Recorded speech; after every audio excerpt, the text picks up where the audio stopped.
سوال ہے کہ how does the conception of Adam and Eve falling from the heavens go with the development of Darwinian science of evolution؟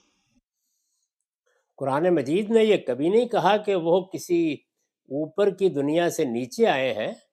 قرآن مجید کے نزدیک تو وہ یہیں پیدا کیے گئے ہیں، اور اس کا پورا پروسیس قرآن نے بتایا ہے کہ ہم نے دریاؤں اور سمندروں کے کنارے کی دلدلی مٹی سے ان کو بنانے کی ابتدا کی تھی، اور پھر ہم نے ان کا پہلے قالب یہ جسم تیار کیا تھا۔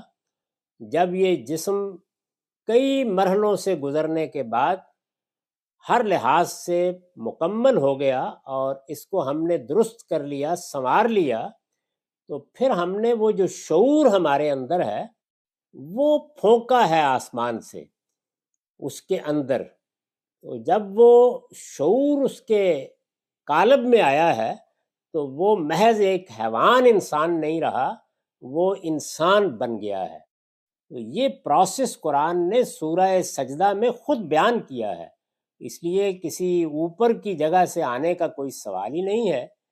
وہ یہیں پیدا ہوا ہے، اسی جگہ اسی مٹی سے اس کا قالب بنا ہے۔ قرآن کے نزدیک کئی مرحلوں سے گزر کے بنا ہے۔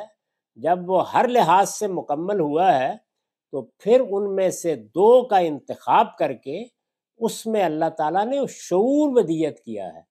یہ جو ہمارے اندر علم ہے، عقل ہے، ہمارے اندر جمالیات کا احساس ہے، اخلاقی حس ہے، یہ ہمارے باطن میں جو شعوری انسان آیا ہے وہ ودیت کیا گیا۔ یہ شعوری انسان آپ کہہ سکتے ہیں کہ ایک روحانی مخلوق ہے، یعنی یہ مادہ نہیں ہے، اس کا جسم مادی ہے، تو یہ یہیں تیار ہوا ہے۔